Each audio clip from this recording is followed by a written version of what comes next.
Datang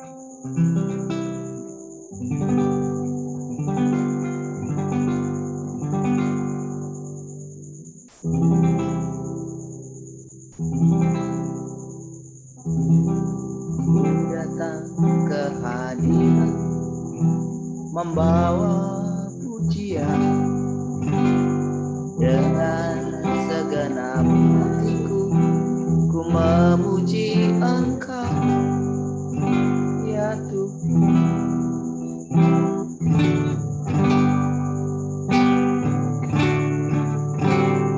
Ku datang ke hadirat-Mu membawa pujian dengan segenap hatiku, ku memuji Engkau ya Tuhan Allahku.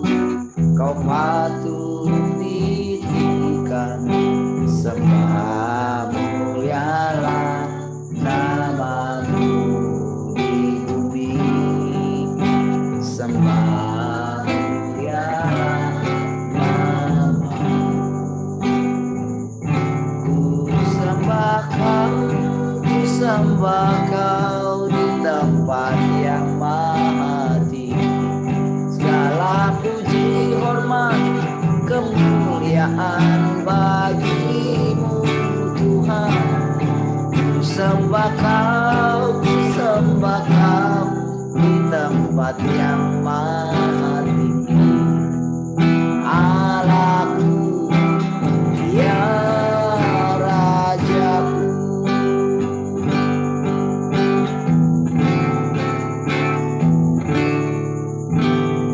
Ku datang ke hadirat-Mu membawa pujian dengan segenap hatiku, ku memuji Engkau ya Tuhan Allahku. Kau patut ditinggikan, sembah mulialah nama-Mu di bumi, sembah mulialah nama-Mu. Ku sembah Kau, ku sembah Kau di tempat yang maha tinggi. Kemuliaan bagi-Mu Tuhan. Ku sembah Kau, ku sembah Kau di tempat yang maha tinggi. Allahku, ya Rajaku. Ku sembah Kau, ku sembah Kau.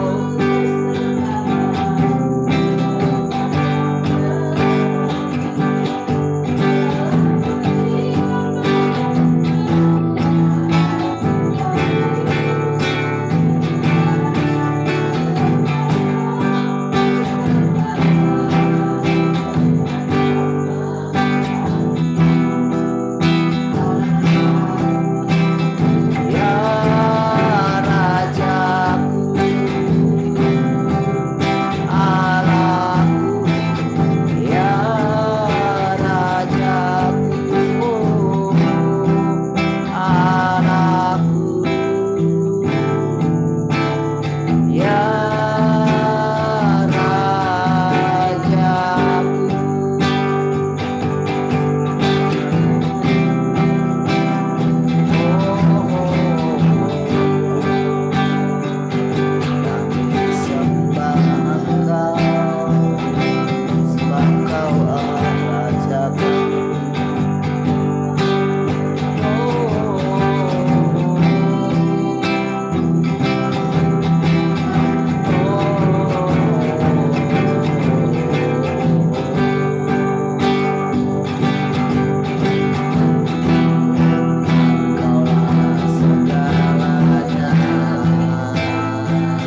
dalam hidupku.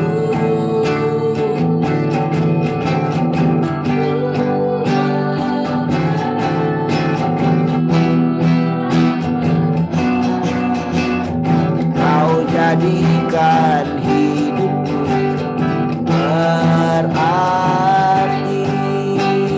oh, dari semula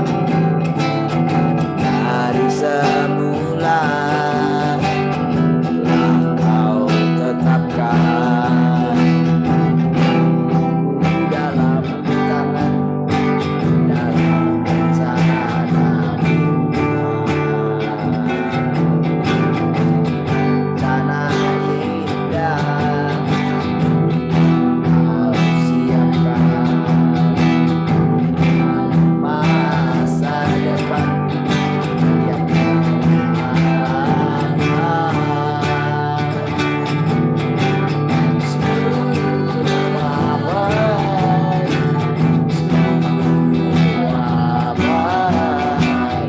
apa yang telah kau perbuat di dalam hidupku. Semua baik, sungguh teramat baik. Kau jadikan hidupku berarti. Semua baik, semua baik. Apa yang telah kau perbuat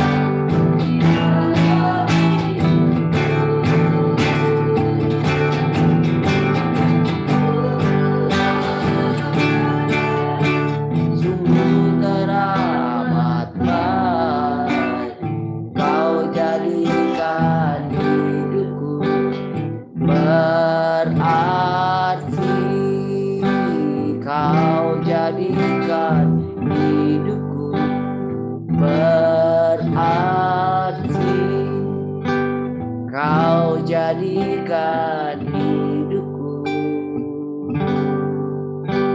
kau jadikan hidupku berarti.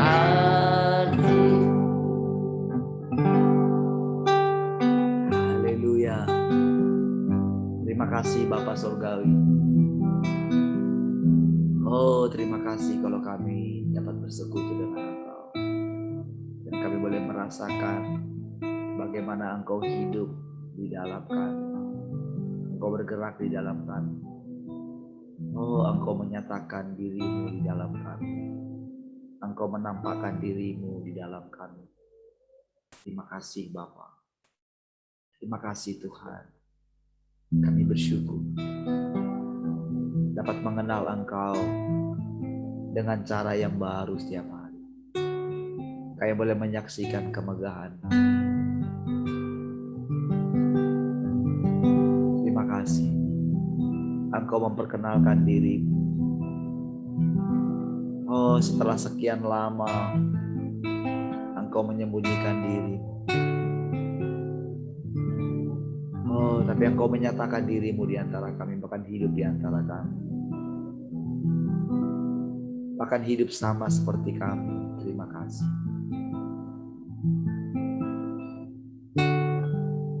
Tidak ada yang mustahil bagi Engkau, Tuhan. Hal apa saja bisa Engkau lakukan, termasuk yang kami anggap tidak mungkin Engkau lakukan. Engkau telah lakukan. Bagaimana Engkau hidup dan nyata di dalam kami. Oh, Engkau mengalami apa yang kami alami.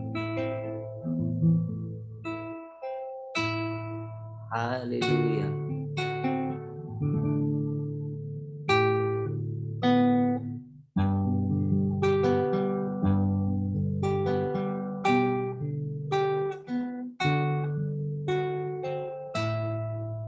Engkaulah nafas hidup kami. Engkaulah tindakan-tindakan kami. Engkaulah pikiran kami.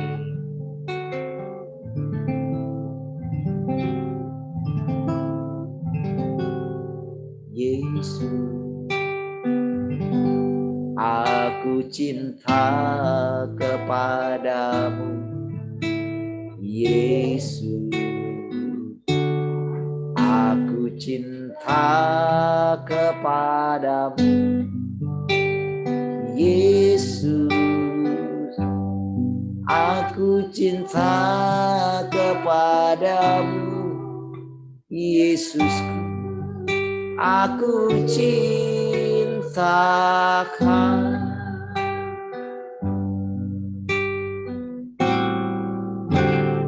Yesus, aku cinta kepadamu, Yesus. Aku cinta kepadamu, Yesus. Aku cinta kepadamu, Yesusku. Aku cintakan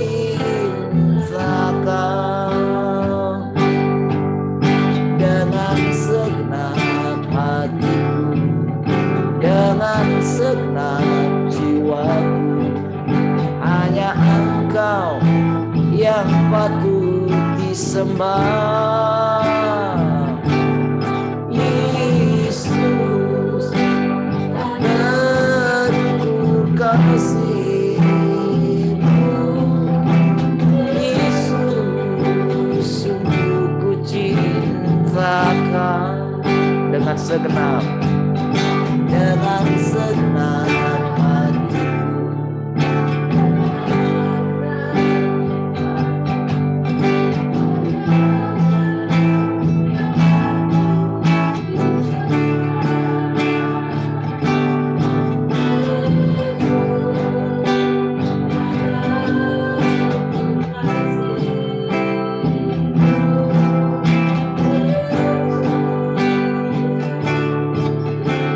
Katakan sekali lagi, dengan segenap hatiku, dengan segenap jiwaku. Hanya Engkau yang patut disembah,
bersyukur. Pada akhirnya semua orang akan melihat Engkau. Semua orang akan memandang Engkau. Semua mata akan memandang Engkau yang mereka tikam 2000 tahun yang lalu. Oh, semua lutut akan bertelut. Semua lidah pasti mengaku Yesus Kristus adalah Tuhan. Kami bersyukur Tuhan. Haleluya. Amin.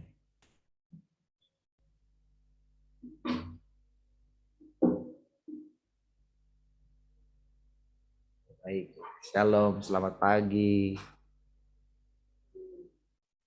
Shalom, selamat pagi semua. Shalom, selamat pagi semuanya.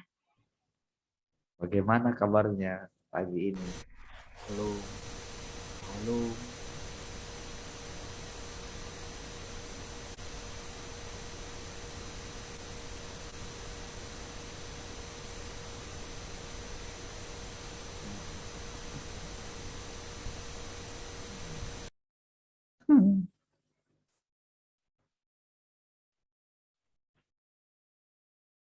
Shalom keluarga Jose.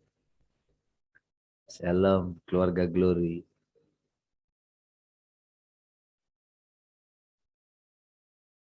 Shalom semua. Sudah cek sound semua tadi? Shalom Bu Rahel. Shalom semuanya. Semangat. Shalom, Pak. Salam semuanya. Lagi masak kah? Iya, Pak. Selamat masak. Oke. Baik. Puji Tuhan, saudara. Nah, saudara,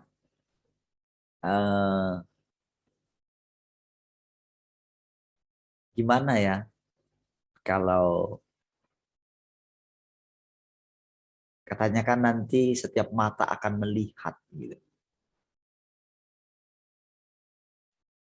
Setiap mata akan memandang dia gitu. Melihat dia gitu.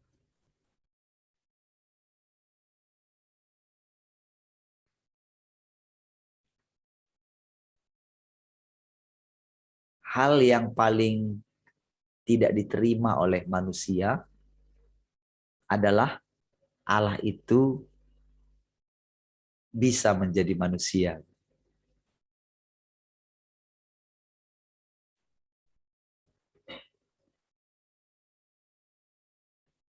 Saudara, selama ini kita diajar bagaimana menjadi seperti Yesus. Bagaimana mengasihi Tuhan dengan segenap hati, segenap jiwa, segenap kekuatan. Bagaimana mempertahankan kekudusan. Bagaimana menjadi kudus. Bagaimana menjadi baik, menjadi ramah, menjadi apa saja. Mentaati perintah-perintahnya. Ya, itu adalah firman. Tetapi itu adalah pintu gerbang gitu. Untuk memasuki kehidupan yang sesungguhnya. Jadi masih masuk di pintu gerbang sebetulnya ya. Jadi itu bukanlah the real.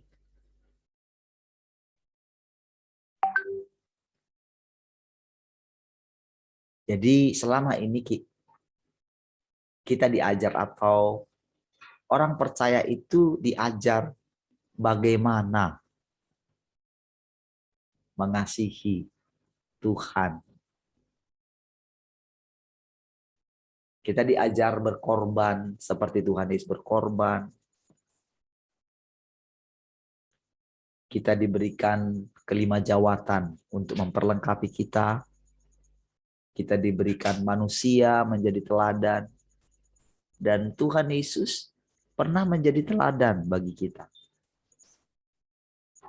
Ketika dulu menjadi manusia. Namun ada hal yang tidak bisa dilakukan oleh Tuhan Yesus di inkarnasinya yang pertama.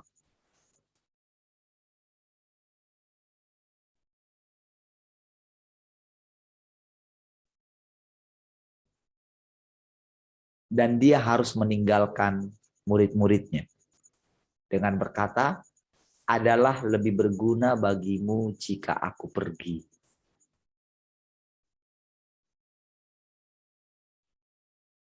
Dan selama ini para pemimpin-pemimpin rohani sudah berusaha menjadi teladan. Dan ada banyak para teladan-teladan ini tokoh-tokoh yang dipuja.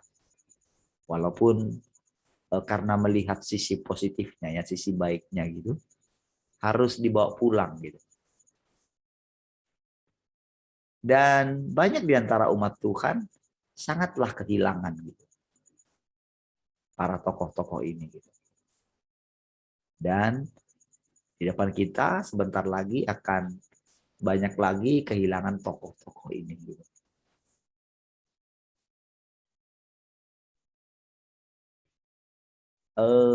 Ada satu pelajaran kecil ya ketika saya kemarin khotbah di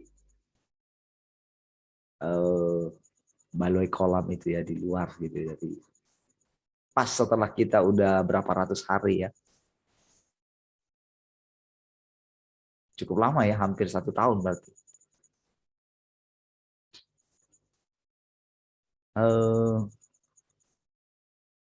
Ada beberapa kejadian yang saya perhatikan ketika saya tidak khotbah di sini, dan saya tidak ada di sini.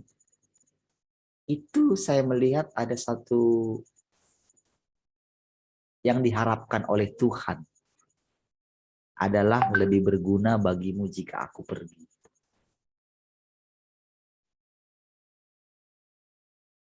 Ketika Pak Andreas tidak ada bersama dengan kita lagi,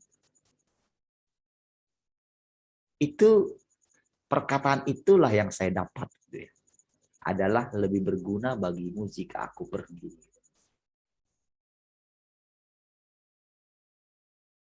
Itu ketika saya ini ya, pas lagi genting-gentingnya itu ya, dan saya dapat kabar meninggal itu ketika saya menangis gitu ya. Itu perkataan yang saya dengarkan adalah begini: apakah bagimu tidak cukup waktu 2 tahun? 2 tahun dalam arti pas memang pada waktu itu saya benar-benar melihat kehidupannya secara nyata ketika mendampingi beliau di Batam gitu ya. Kan gitu. Dari situ benar-benar saya diingatkan ketika saya memandang beliau. Ketika datang di Batam gitu, saya perhatikan. Jadi perkataan itulah yang keluar. Dan saya ingat waktu itu perkataan Tuhan kepada Yosua itu benar-benar, tapi pada waktu itu saudara, saya membayangkan kita semua gitu. Semua anak-anak rohaninya gitu ya. Yang di luar kota juga, semua gitu. Bahwa dikatakan di situ kan, hambaku Musa telah mati. Sekarang engkaulah. Karena memang perkataan ini sebelumnya itu sudah jadi rema ya dalam perjalanan rohani saya. Jadi saya suka memperhatikan para orang-orang kudus.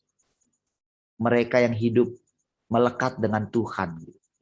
Ada beberapa tokoh yang ya walaupun saya nggak pernah bertemu dengan orang itu, tapi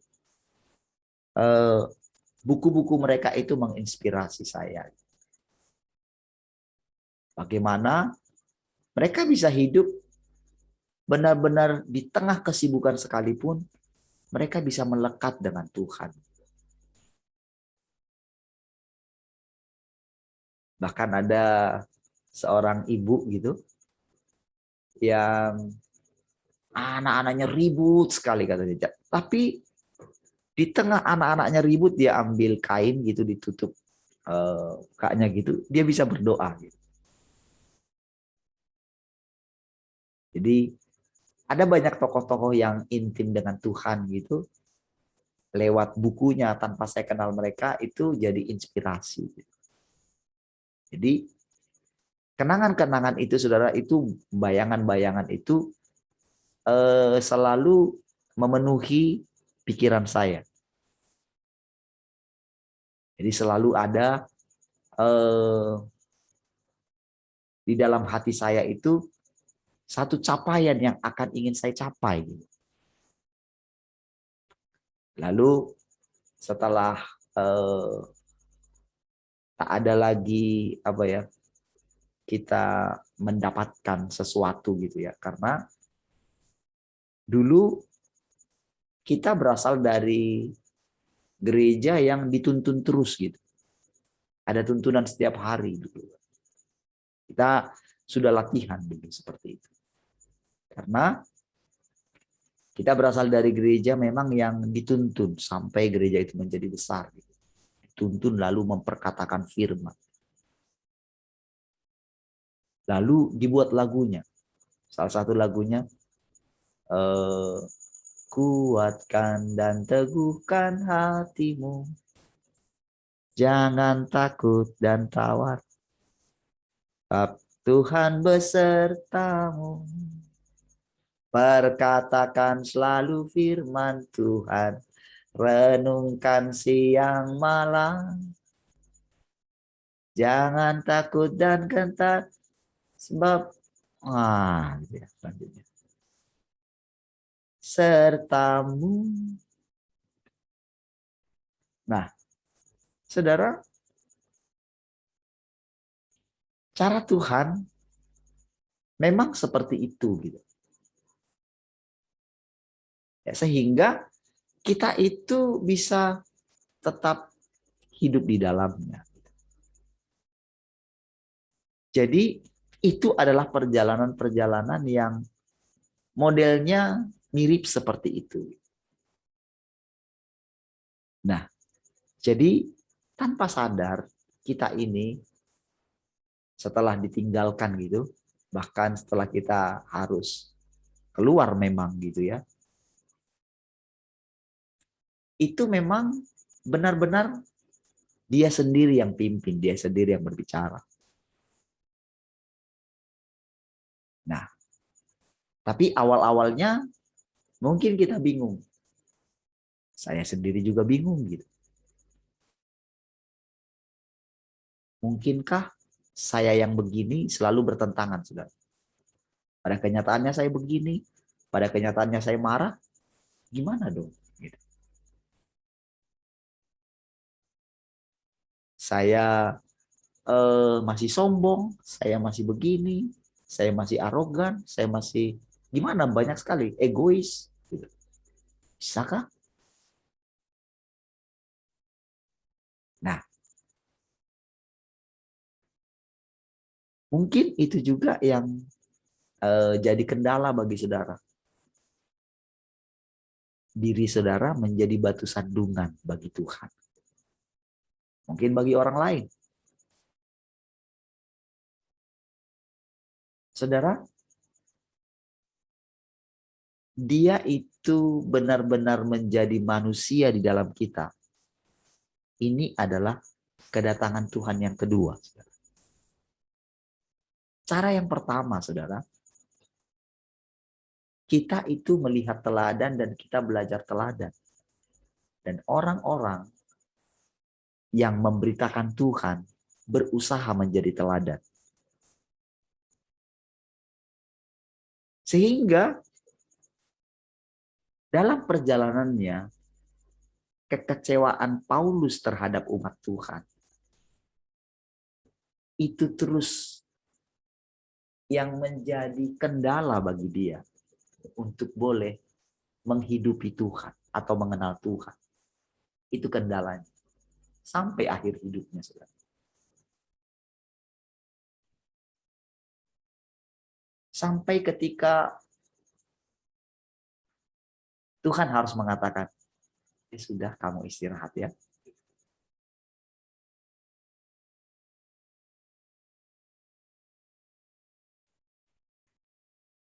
Jadi saudara, ada banyak ayat di dalam firman Tuhan.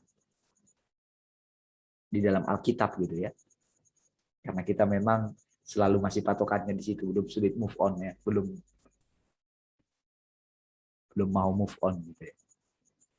Belum rela move on gitu.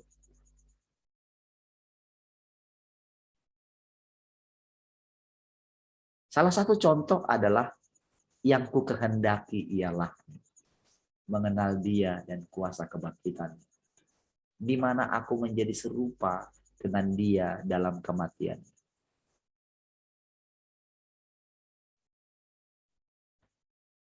Saudara, Paulus itu dalam perenungannya akan Tuhan ketika menuliskan surat itu, saudara, itu adalah gagasan dia sebetulnya.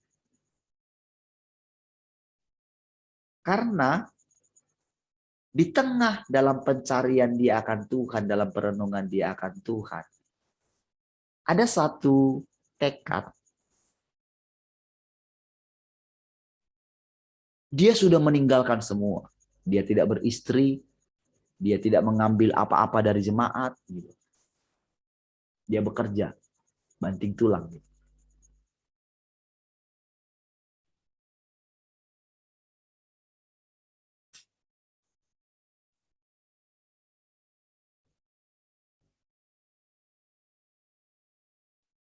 Sehingga saudara, dia punya,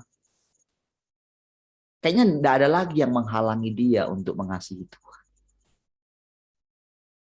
Dan dia terus berusaha menjaga dirinya. Saya boleh membayangkan bagaimana Paulus sehari-harinya. Karena, kenapa saya bisa membayangkan bagaimana sehari-harinya? Karena saya menerapkan demikian hari-hari saya. Yang saya ingat ya, yang saya ingat sampai hari ini. Gitu. Dari dulu, dari sejak, boleh dikatakan dari sejak lahir baru. Selalu mengkondisikan demikian. Jadi ketika saya punya keinginan untuk meninggalkan semua gitu. Waktu itu baru 2 tahun ya pertobatan saya. Baru 2 tahun lahir baru kan.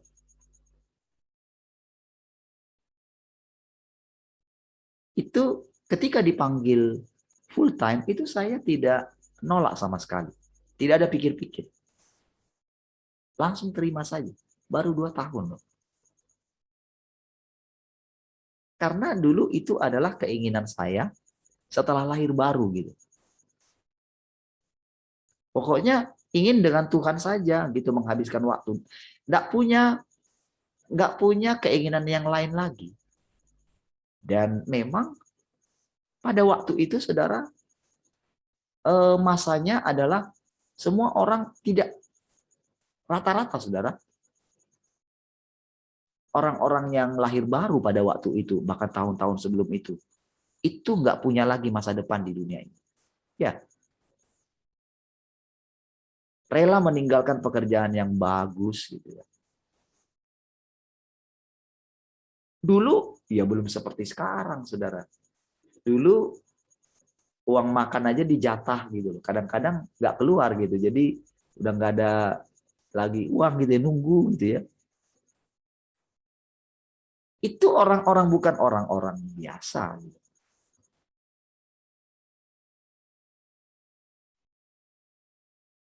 Nah, jadi belum seperti sekarang orang punya tujuan, orang pengen punya rumah, punya ini, punya itu. Dulu tidak ada. Tidak ada yang seperti itu. Bahkan ada di antara para full time itu yang tinggal sudah menikah gitu, itu kontrak satu rumah. Jadi ada beberapa keluarga itu. Kalau nggak salah ada 3 gitu. Dalam satu rumah bukan rumah besar.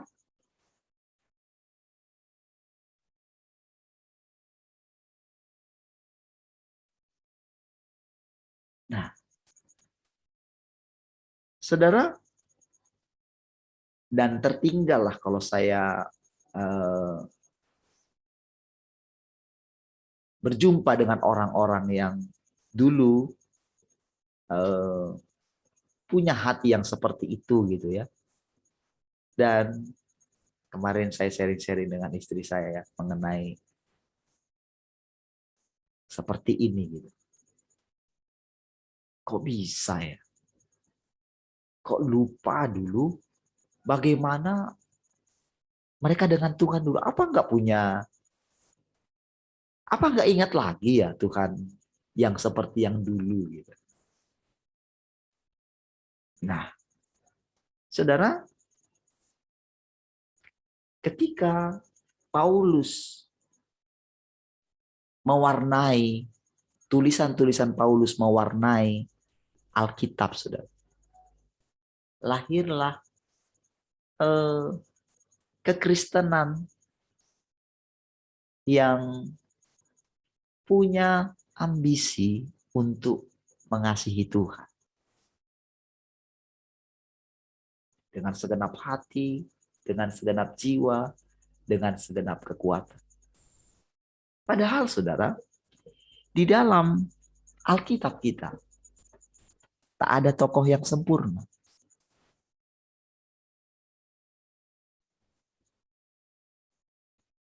Bahkan Tuhan Yesus udah jelas-jelas pun menunjukkan, bahkan perkataan-perkataan dia itu bukan perkataan dari dirinya sendiri, bukan gagasan dia. Jadi kalau kita mau melihat kemurnian daripada firman Tuhan, bacalah kitab Injil gitu.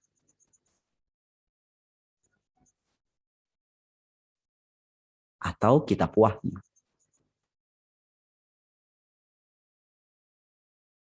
Itu sangat murni gitu, karena itu perkataan Allah sendiri. Kalau yang lain, oke, di satu sisi karena dia sudah berbentuk surat, ya. Kalau dia sudah berbentuk surat, itu pasti kondisi pada waktu itu.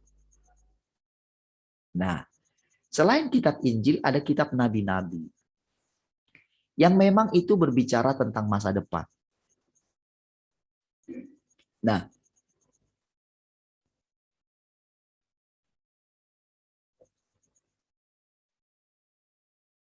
tetapi semuanya itu, saudara, kita tidak boleh membuatnya menjadi satu harga mati. Karena firman Tuhan itu hidup. Itu yang pertama dulu, hidup. Lalu dia itu bisa memisahkan, jadi dia tajam. Itulah baru firman Tuhan.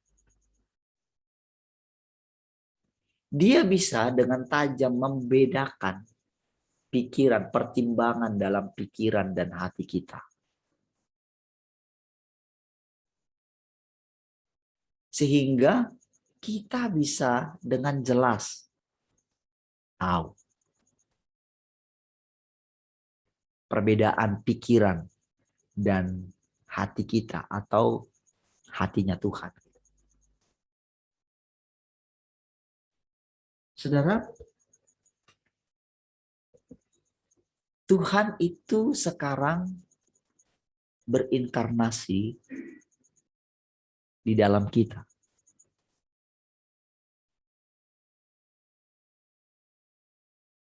Dia hidup di antara kita. Memang untuk bisa ketika seseorang mengalami inkarnasi ini, tidak menutup kemungkinan orang ini pasti akan berusaha. Karena dia sudah tahu hatinya Tuhan, ya. Karena memang sejak semula orang itu dipilih. Jadi orang-orang kudus itu kan juga dipilih. Paulus juga kan dipilih. Apakah saudara percaya dipilih oleh Tuhan? Amin. Amin. Apakah suara saya nggak jelas gitu kalau nggak di ini? Amin. Jadi kalau karena saudara nggak ngomong gitu, mending ngomong kayak gini aja. Amin. Supaya tahu. Saya dipilih Tuhan, amin. Haleluya.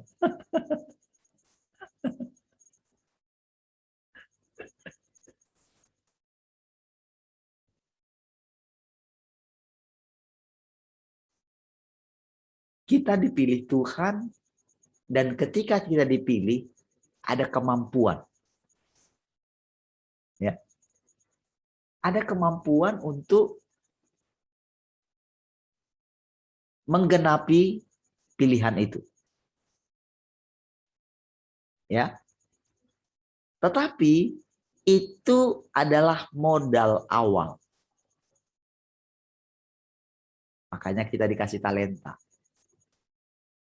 Ya. Talenta itu adalah kemampuan Allah. Jadi mau dikasih berapa talenta, itu tidak masalah.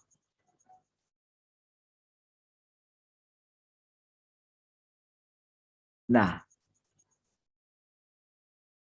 ketika kita diberikan talenta, katanya kita mesti mengembangkan. Artinya, kita sendiri akan dirinya yang diberikan kepada kita. Bagaimana dirinya itu bertumbuh, tergantung kita. Pilihannya di tangan kita. Kita manusia. Oke? Nah, jadi saudara, seiring dengan bertumbuhnya seseorang yang dipilih Tuhan ini, ya, entah siapapun dia. Ya. Entah siapapun dia. Pasti dia itu pertama-tama, dia itu karena namanya dia mengalami sesuatu yang belum pernah dialami sebelum. Pasti di dalam dia, pasti dia ingin menceritakan kepada orang lain. Itu namanya firman-Nya itu seperti api. Ya. Lalu ketika firman-Nya itu seperti api itu, pasti yang di dalam, yang kotor-kotor itu pasti muncul keluar. Itulah sebetulnya tujuan daripada Tuhan berinkarnasi di dalam kita.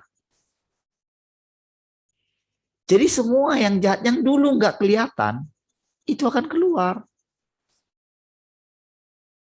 Namun, karena kita ini sudah bertekad ingin mengasihi Tuhan, maka respon kita ketika itu mau muncul, respon cepat kita adalah menahannya. Ya.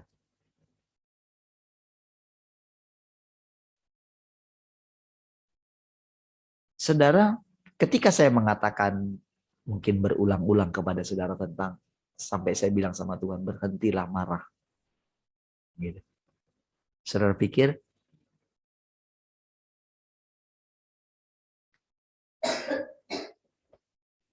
itu nggak benar-benar, itu benar-benar saya ucapkan.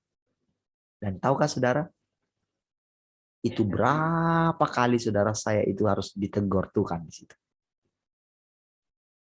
Karena kan saya kan nggak mau kelihatan sama saudara bahwa saya itu negatif.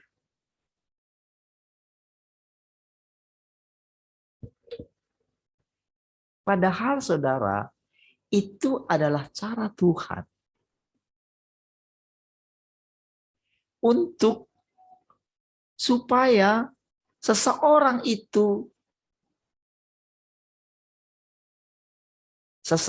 yang diteladani itu disingkirkan supaya semua mata orang tertuju kepada Tuhan. Makanya saudara, ketika kita berusaha mencari teladan di dunia ini, di tengah pekerjaannya yang sekarang, saudara akan gagal.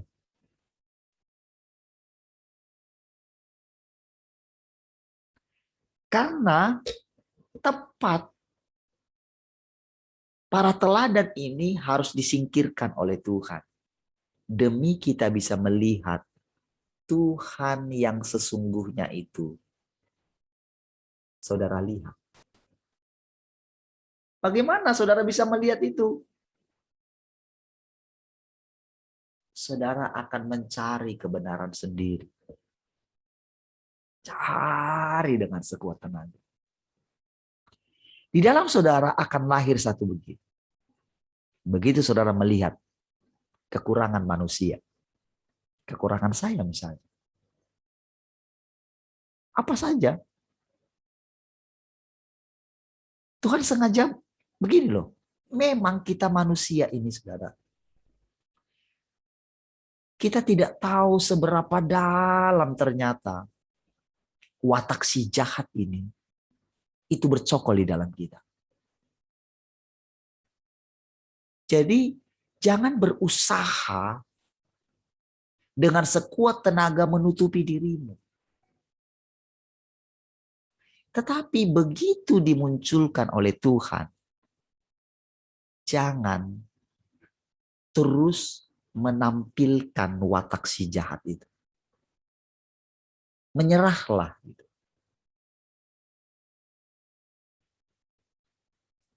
Jadi saudara, disitulah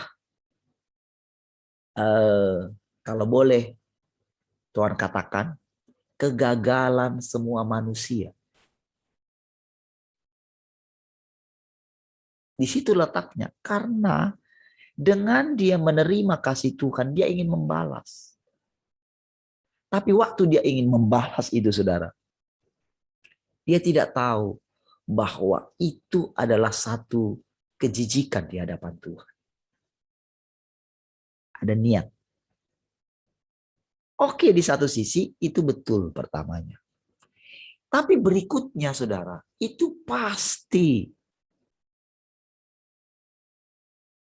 membawa kehancuran bagi orang itu. Saudara, ini sudah surveinya Tuhan bagi semua orang-orang kudusnya. Bagi semua murid-muridnya itu sudah survei, saudara. Dan memang demikian. Ini bukan lagi sekedar firman. Kamu begini. Tidak. Manusia itu begini, bukan. Itu firman itu muncul ketika dia melihat semua perjalanan sampai 6.000 tahun ini, saudara. Selalu begitu. Ya. Jadi jangan berkecil hati dengan dirimu ketika mendapatkan firman yang menegur atau apapun gitu. Semakin dalam nanti saudara masuk ke dalam dia. Saudara, itu benar-benar yang tadinya oke, dia akan gantian saudara. Dengan yang indah. Dengan sampai membuat saudara seperti lilin yang mencair. Aduh. Akan berganti-ganti. Sampai nanti saudara pikir, segininya kah Tuhan? Jadi apa dong tujuannya selama ini aku mencari? Sampai kita nggak mengerti. Tapi tahukah saudara? Itulah Tuhan. Kalau kita ingin mencapai menjadi seperti Tuhan Yesus, bahaya saudara. Dan tahukah saudara? Semua orang-orang tulus di muka bumi ini selalu gagal dalam hal ini. Ini perkataan Tuhan. Supaya kita mengenali diri kita sendiri setiap hari. Saudara, kemarin saya ada satu pelajaran. Pelajarannya gini. Begitu saya selesai ngantar anak saya kan habis Zoom sekarang kan langsung ngantar anak. Gitu. Jauh lagi ke bandara ya.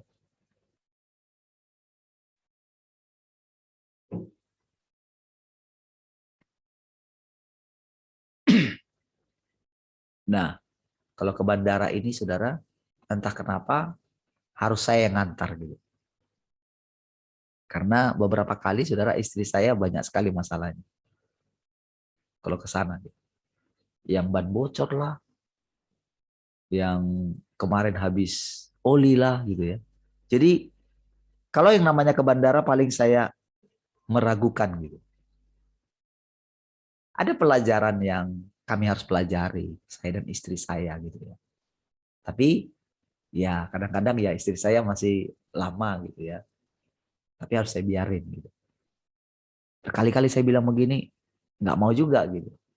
Tapi itulah namanya perjalanan. Dan saya harus istilahnya karena istri saya adalah istri saya, bagian saya. Tidak mungkin saya tinggalkan. Kami menua selamanya. Nanti anak-anak kami akan meninggalkan kami. Tinggal kami berdua. Nah, saudara, ketika balik ke sini ya, balik ke sini, itu saya tidur gitu, tidur sebentar gitu. Karena harus nanti ngantar jam 10 si kembar ya ke ini. Karena si kembar kan harus bonceng 2 gitu kan. Jadi kalau istri saya yang bawa nggak bisa karena semuanya haleluya BB-nya kan. Jadi kalau saya kan agak turun dikit gitu. Jadi kalau saya 50, istri saya 80 sekian gitu kan udah turun 30. Kalau mereka bertiga horas lah, hancurlah itu motor. Nah, turunlah sedikit 30 kilo gitu. Kalau saya yang bawa gitu. Jadi kadang-kadang kalau tanjakan itu saudara, wah, naik nggak ini ya, naik nggak ini ya gitu. Nah, tapi saudara, saya benar-benar menikmati gitu. Dengan kondisi motor yang puji Tuhan gitu. Nah, saudara, itu tiba-tiba baru itu bangun. Kenapa ya kok saya murung gitu loh. Itu nggak ada angin, nggak ada hujan gitu. Nggak ada maksudnya tak tak ada tak ada penyebabnya. Saya nggak ada mikir apa-apa gitu. Tiba-tiba aja murung gitu. Kenapa ya? Saya teringat dengan ketika kain itu murung gitu. Apa kayak gini ya gitu. Itu saya benar-benar murung gitu loh. Apa ini? Dan tidak berapa lama itu biasanya kalau seperti itu saya handphone itu kalau bunyi gitu rasanya aduh udahlah nggak usah diangkat lah gitu. Pengen istirahat karena sebentar lagi mau ngantar gitu. Ya. Nah, itu bunyi gitu. Jadi baru sekitar ya 1 jam lah baring gitu ya. Bunyi, wah ternyata HP istri saya. Gitu. Aduh, istri saya lagi ngantar Brian itu motornya mogok gitu. Udah diengkol berkali-kali. Kadang diengkol dari sini bagus gitu kan. Nggak masalah dipanasin, nggak masalah gitu. Itu ada beberapa kali kejadian saya harus istilahnya seperti itu gitu. Makanya ini apa ya? Itu waktunya sudah mepet saudara. Karena begitu ngantar itu nanti kan sudah harus ngantar jam 10 gitu loh. Itu sudah jam 9, tengah 9 ya. Sudah tengah 9. Kondisi hujan.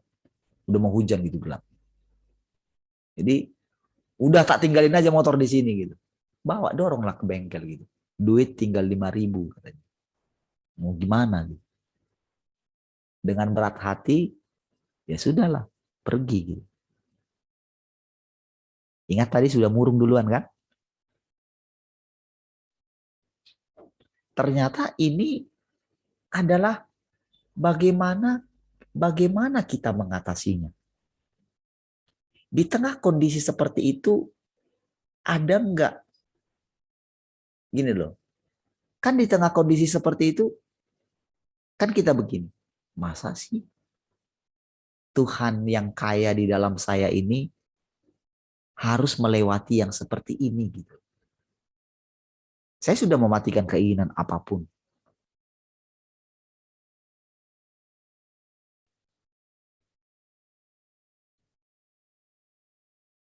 Jadi ketika sudah itu saya pergi, wah, saya harus ngebut untuk ngejar waktu gitu. Singkat cerita, saya pegang dikit businya gitu ya. Saya udah sampai, nyala lah itu motor. Saya nyalainnya. Padahal istri saya ini lebih familiar dengan motor dari dulu sebetulnya. Daripada saya.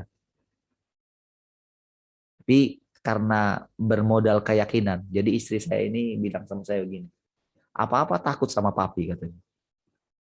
Jangankan orang, motor aja takut sama papi katanya. Nggak berani gitu. Pokoknya harus hidup gitu lah ceritanya. Gitu. Apapun dibilang. Nah, jadi saya bawa lah. Tapi jadinya saya yang bawa motor itu ya, yang dibawa istri saya. Oke. Nah, jadi istri saya sudah karena bawa belanjaan duluan ya. Tahu nggak? Tengah jalan, pas lebat-lebatnya hujan, mogok lagi sudah. Lebat-lebatnya hujan. Saya bayangin sudah. Gimana ya kalau pas istri saya seperti ini. Tapi tahu nggak? Dalam kondisi itu bisa saya tenang sekali. Karena kan sudah dikasih pelajaran.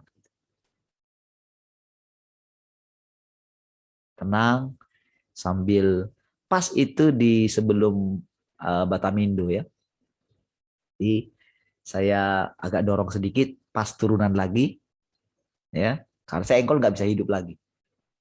Pas itu lagi turunan lagi. Itu saya nyalain, masukin gigi, jalan lagi.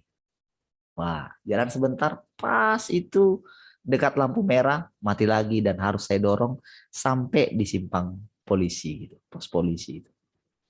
Saya berhenti dan memang cukup tenang, padahal harus kejar waktu. Mau ngantar anak saya kembar gitu, itu saya nggak tahu lagi jam berapa. Jadi pas di situ ternyata di situ sudah disediakan Tuhan orang yang akan dorong motor saya. Dia itu lagi berhenti di pos polisi itu. Jadi begitu saya berhenti di situ, saya dorong sedikit, dia sudah langsung tanya, mogok ya Pak? Didorong langsung. Di situ Pak ada bengkel katanya.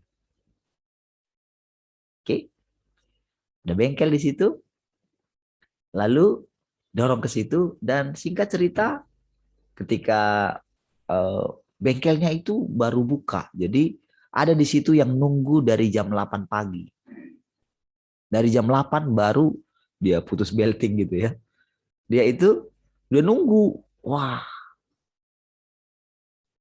saya tepat di situ langsung orangnya sudah ada, langsung ini dan ketika dibuka businya, wah, saya lihat, oh iya, businya udah lama nggak ganti.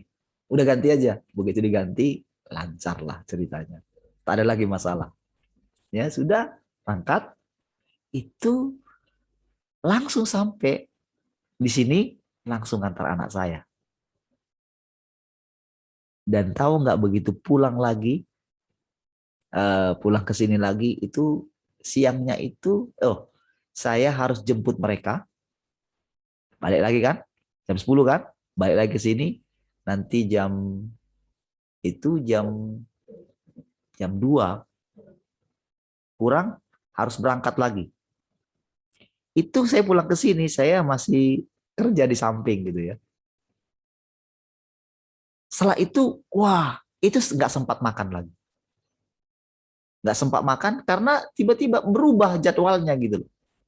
Jadwal untuk ngambil rapot tadinya bilang 1:30, tiba-tiba ditelepon 1:30 jadinya gitu. 1:30 tuh jam 2. Udah bisa ngambil raportnya, Bu, katanya. Waduh, nggak sempat lagi makan. Itu ngambil, itu kan. Jadi anak saya bilang, udah sampai sana, kok lama kali nggak ditelepon? Baru ditelepon. Nah, tahu kan kalau anak-anak sudah nunggu lama kan, udah jengkel gitu loh. Menghadapi jengkel lagi kan. Anak-anak kan nggak tahu jalan ceritanya gimana. Nah, bagaimana kita menjelaskan? Ya nggak bisa kita jelasin dong. Cuman bilang aja dengan tadi begini. Nah, baru ditelepon loh. Papi aja belum sempat makan. Begitu anak saya bilang gini. Di mana tempatnya ya saya tanya.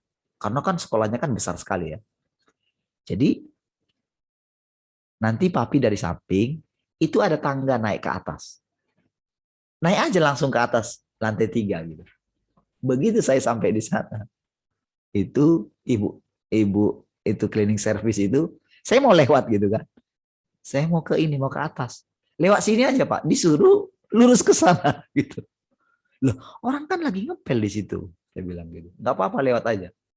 Bayangin saya ke sana lagi, jalan dulu ke sana agak berapa naik ke atas, baru ke sini lagi. Harusnya kan dari sini langsung nih. Aduh, saya pikir, aduh gimana sih? Padahal anak saya tadi sudah bilang gitu, naik langsung nanti ke atas, papi. Saya dengerin yang itu. Tapi saya jalanin aja gitu. Itu perjalanan yang istilahnya murung tadi itu loh. Ya. Nah, jadi sudah pulang. Begitu itu kan di tengah jalan hujan lebat juga. Dalam keadaan itu baru nyampe sini. Baru nyampe, saya buka WA, anak saya Kesia, "Pa, sudah pulang," katanya. Bandara loh. Tapi saudara, dengan semangat, saya nggak masuk karena istri saya belum datang juga yang pegang kunci ya. Karena istri saya yang pegang kunci. Padahal sudah dibilang tadi, papi aja yang bawa kunci. Kami duluan nyampe. Berapa lama? Ketika istri saya nyampe, udahlah saya aja yang jemput katanya. Enggak. Daripada saya capek nanti 2 kali, saya yang jemput. Karena pikiran saya ada masalah. Berbagai macam masalah lebih baik daripada 2 kali, mending saya yang ini. Bayangkan udah baru nyampe sini, belum makan ya. Udah jam berapa? Nyampe di sini sudah jam 3 ya. Setengah 3. Sudah mau jam 3. Iya jam 3. Ya, kurang 5 menit gitu. Saya berangkat lagi ke bandara. Langkah ke bandara, bawa lagi. Itu lebih dari 100 km. Tapi tahukah saudara, itu pulang dari sana pun saya makan sebentar sudah nggak istirahat. Saya menikmati sepanjang hari itu karena benar-benar sedang diajar sesuatu oleh Tuhan. Tahukah saudara, Tuhan itu maha kuasa. Tetapi selama ini, tahukah,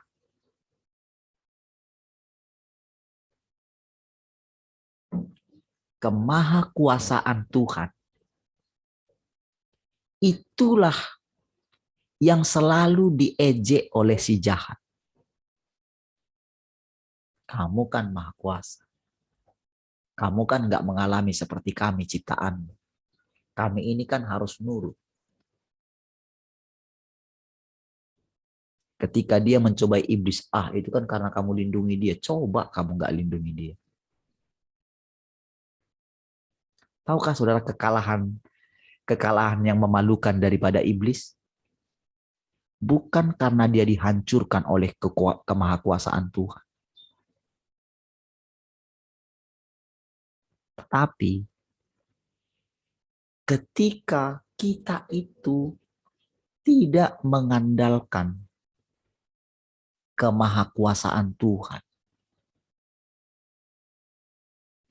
Ketika Paulus terus berusaha ingin lepas dari duri dalam daging di dalam dia, Tuhan katakan, cukuplah kasih karuniaku bagimu.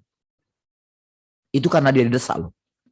Kalau tidak, Tuhan nggak berbicara kepada dia. Saudara, ketika kita berjumpa dengan Tuhan, kita diiming-imingi mahkota kehidupan. Kita diiming-imingi apa saja semua tentang dirinya. Tetapi tahukah saudara, ada banyak orang tidak tahu hal yang sesungguhnya di dalam diri Allah. Justru dalam kelemahanmu lah kuasaku sempurna bekerja.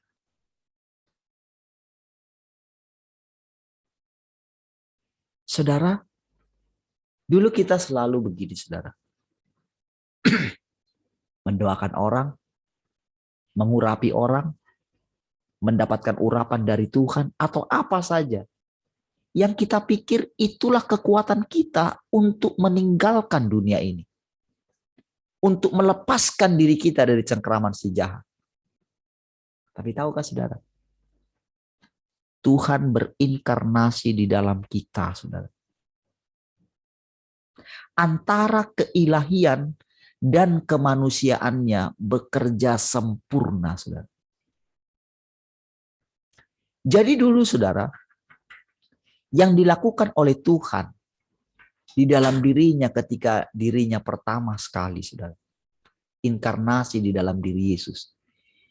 Dan ketika naik di atas kayu salib, itu adalah satu pokok keselamatan. Tetapi pengerjaan keselamatan Tuhan atas kita dikerjakan pada saat Dia berinkarnasi di dalam kita, menjadi hidup di dalam kita. Saudara, pikiran dan perasaan Kristus itu apa?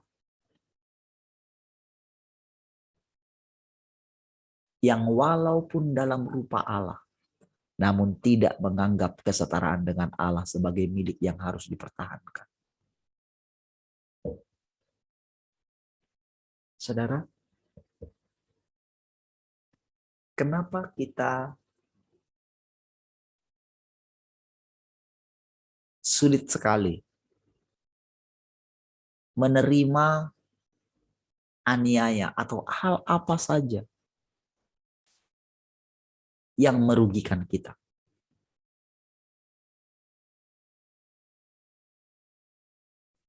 Di tengah keadaan yang seperti itu pasti kita terbersit begini. Sampai kapan sih kayak gini? Di dalam pikiran kita ini, diam-diam itu tersimpan sesuatu ingin mengakhiri segalanya.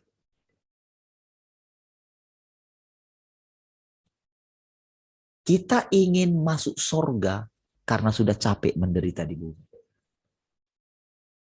Semua seperti itulah rata-rata kepercayaan orang. Mereka menantikan surga yang indah maha mulia. Tapi tahukah saudara?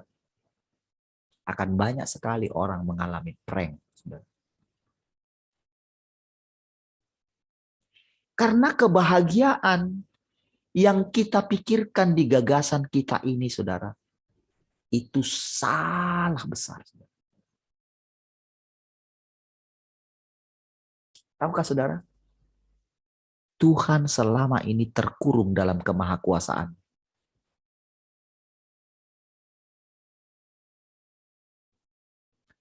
Saudara, dia sabar menyembunyikan diri. Tahukah saudara, hati Tuhan itu, hati Bapa itu tidak pernah tega. Seorang Bapa loh, saudara perhatikan. Itu sebetulnya tidak tega. Mana mungkin dia tega melihat anaknya menderita. Karena seorang ayah itu adalah seorang yang berjuang meninggalkan warisan. Dia tidak mau anaknya menderita di kemudian hari. Itulah seorang ayah sejati. Dan kalau saudara melihat ayah seperti ini di muka bumi, ayah saudara di sorga. Itu lebih dari situ. Makanya dia meminta kita, sudah lepaskan semuanya, tinggalkan semuanya. Dia bilang kepada orang kaya, jual segala hartamu. Saudara pikir Tuhan butuh uang itu? Enggak, kasih ke orang miskin kok katanya. Dia enggak butuh persepuluhan kita kan?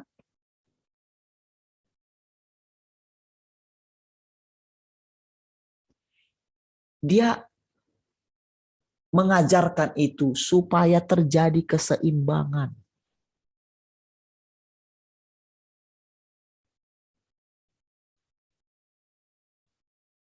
Karena kehidupan kita di bumi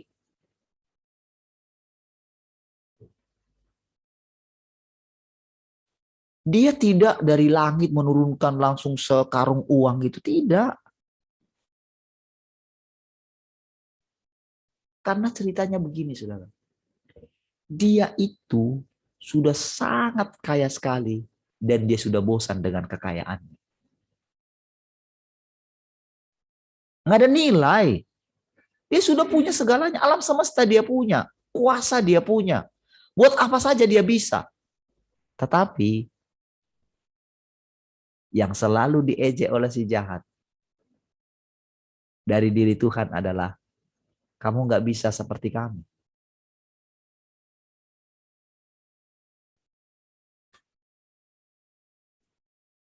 Kamu nggak tahu gimana caranya menderita. Gimana rasanya terluka. Itulah sebabnya Tuhan yang berinkarnasi di dalam kita. Itu mengalami semua itu, saudara. Mengalami namanya gemuruh kesombongan kita. Mengalami namanya hal-hal apa saja. Ya, dia ngalami. Seolah-olah iblis itu sedang memperhatikan Tuhan alam semesta itu.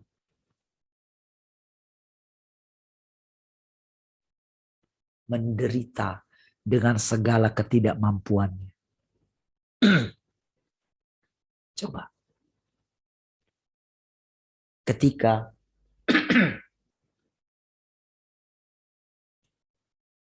Stefanus dilempari, dia mengatakan, ampunilah mereka karena mereka tidak tahu apa yang mereka perbuat. Jangan tanggungkan dosa ini kepada mereka. Itu luar biasa. Ketika Sadrak, Mesak, dan Abednego dimasukkan ke dapur perapian, diancam, mereka bilang, sekalipun Tuhan yang kami sembah tidak mau melepaskan kami, tidak sanggup melepaskan kami.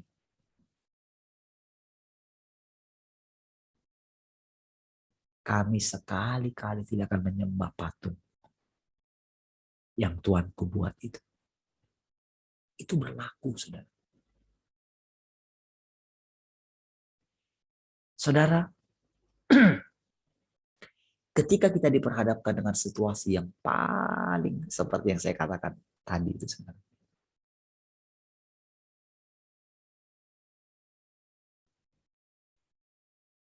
Ketika ngalami itu, saudara. Ngalami benar-benar, kalau boleh kemarin itu rasanya udah capek sekali.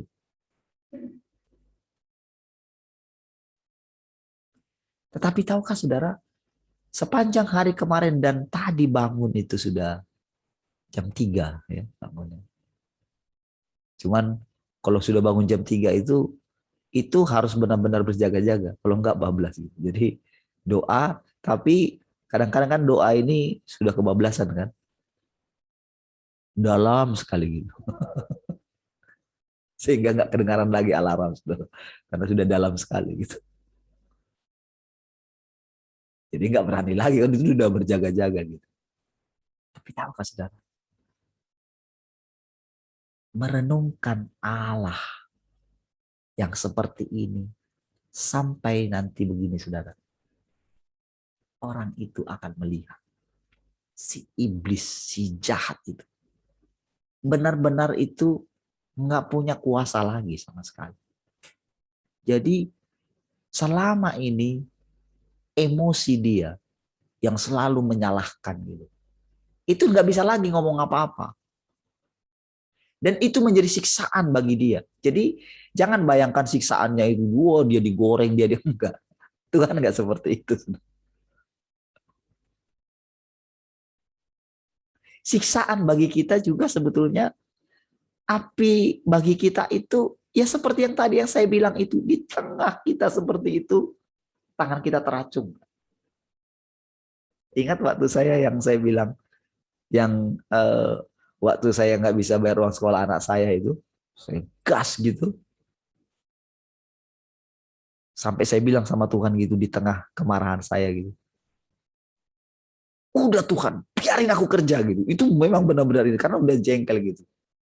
Jengkelnya, kok kayak gini terus sih? Masa bayar uang sekolah aja nggak bisa? Apa kata orang gitu loh. Katanya bapakmu kaya. Bayar uang sekolah nggak bisa gitu. Itu benar-benar marah, saudara. Tahu nggak? Itu benar-benar, saudara, itu saya ketika dia ngomong, maksudmu aku nggak bisa pelihara hidupmu. Ih, saudara, itu benar-benar, saudara, di sini rasanya itu. Oh, kan harus kita tenangkan lagi hati kita kan? Iya ya Tuhan. Bayangkan, saudara, kesabarannya dia. Dan ternyata, saudara, dalam perjalanan yang saya ikuti, saudara, saya lihat dalam perjalanannya gitu ya. Wow, ternyata itu berkali-kali, saudara. Membuat saudara sekarang mengerti, saudara. Oh iya ya. Kadang-kadang dihibur oleh Tuhan. Sudah, kesusahan satu hari cukuplah satu hari. Dalam keadaan seperti itu, saudara, tidak bisakah engkau bersuka cita kalau engkau berbuat baik? Katanya. Disitulah saya mengerti, saudara. Kan saya bilang tadi, kan nggak ada penyebabnya saya murung. Nggak ada. Aman, lancar saja, biasa gitu. Justru kan habis doa pagi kan semangat toh. Lagi sukacita gitu kan. Kenapa terjadi seperti itu? Jadi ternyata, saudara, kita sudah dikasih duluan. Gitu. Tapi ketika saya lihat semua perjalanan kemarin itu, ternyata semua dalam pengaturannya ya indah ya. Ternyata nggak ada masalah ya. Ketika kita lewati dalam keadaan apa namanya sudah basah gitu, nggak sempat lagi ganti baju, langsung ngantar jemput anak saya lagi gitu, yang di bandara gitu. Itu rasanya lapar sudah, modal air putih gitu ya. Awas jangan-jangan nanti pingsan pula, ada pikir gitu ya. Tapi enggak, kekuatan daripada kita itu tinggal di dalam dia. Di situ kita banyak belajar hal, saudara. Jadi perjalanan kita, saudara, perjalanan kita dalam situasi apapun, saudara, kenali diri kita. Supaya kita boleh melihat Tuhan itu hidup di dalam kita. Ketika kita melihat kelemahan kita, ingat perkataan Tuhan. Justru dalam kelemahan mula kuasaku sempurna bekerja. Saudara, dulu saudara saya terbeban sekali, saudara, dengan orang-orang yang hancur, orang-orang apa saja. Dari dulu, saudara. Mungkin itu akibat daripada berdoa syafaat terus yang nangis-nangis gitu ya. Dulu saudara, ketika doa-doa terus gitu rasanya dihina orang ya. Kamu taunya doa. Kamu nggak tahu misi gitu. Gimana beratnya di di ladang misi gitu. Kamu nggak tahu bagaimana ini.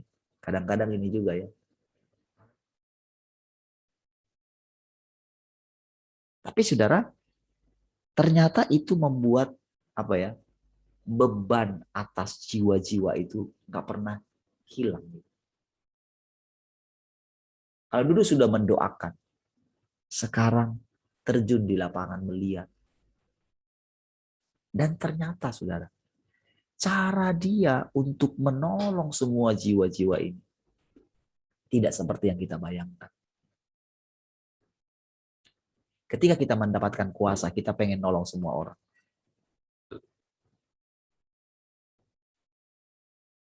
Tapi disitulah godaannya, saudara.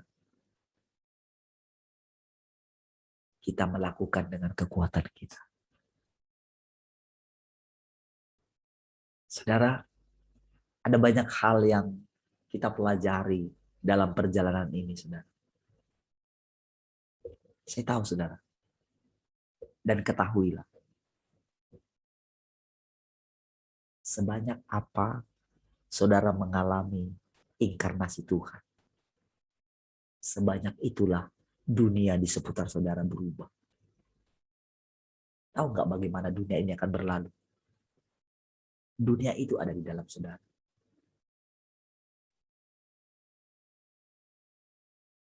Seberapa saudara mengalami hidupnya dan mengizinkan Tuhan, mempercayai Dialah yang hidup di dalam saudara, dan mengizinkan Tuhan itu menjadi manusia di dalam saudara. Saudara kan manusia.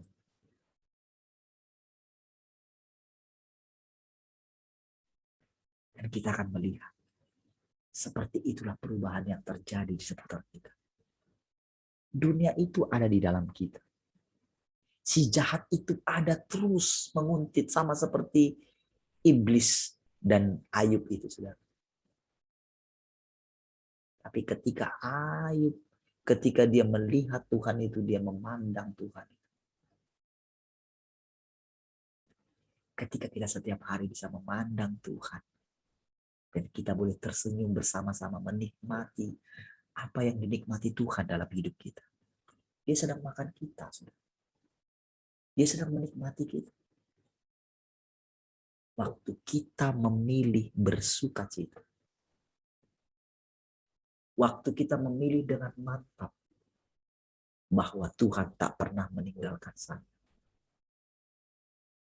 Maka Tuhan tak pernah meninggalkan saudara. Tuhan tepat merasakan seluruh yang saudara alami. Dan ketika saudara memilih dengan tenang, maka itu rasanya saudara, itu dunia di seputar kita semakin bergeliat. Tapi pada akhirnya setiap lutut akan bertelut.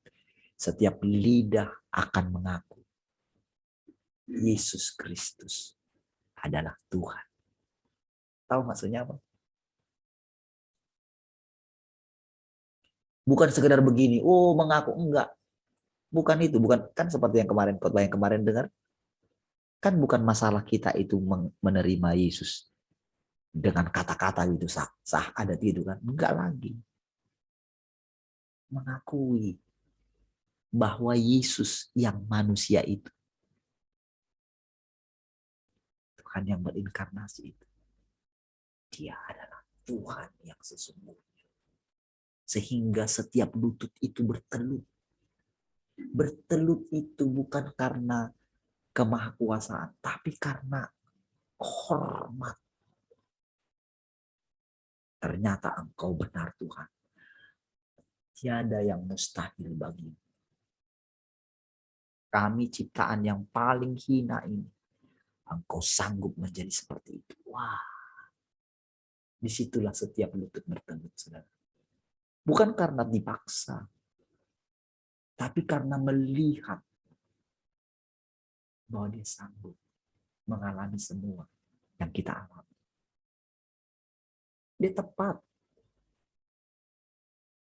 Mengalami semuanya, tepat. Ditolak, dihina, ditampar. Dia ngalamin. Karena kita ini anaknya. Dia menahan dirinya. Tidak melepaskan anaknya dari kayu salib itu, saudara. Dia menahan diri. Itulah kesatuan kita dengan Allah. Biar kiranya sepanjang hari ini, saudara, apapun yang kita lewati, jangan lupa bersuka cita. Nikmati Tuhan. Dengan penuh damai, hadapi semua. Hadapi semua dengan ketenangannya Tuhan. Hadapi, berbicara dengan orang, hadapi saja. Dengarkan mereka. Yang marahin saudara pun, lihat. Apa saja saudara. Wow, Tuhan kita luar biasa. Dan Dia pasti akan menuntun kita. Karena Dia hidup bersama dengan kita. Tidak ada yang mustahil bagi Tuhan. Mari kita berdoa. Terima kasih Tuhan, kami bersyukur pagi hari ini untuk pimpinan-Mu dalam hidup kami. Kami bersyukur kami boleh berjalan bersama dengan Engkau hari ini. Sehingga Setiap lutut bertelut, setiap lidah mengaku Yesus Kristus adalah Tuhan bagi kemuliaan Allah Bapa. Terpujilah Engkau Tuhan, kekal selama-lamanya. Mari kita semua yang mengasihi Tuhan sama-sama katakan, amin. Baik, puji Tuhan. Sampai ketemu nanti malam ya. Sampai ketemu nanti malam.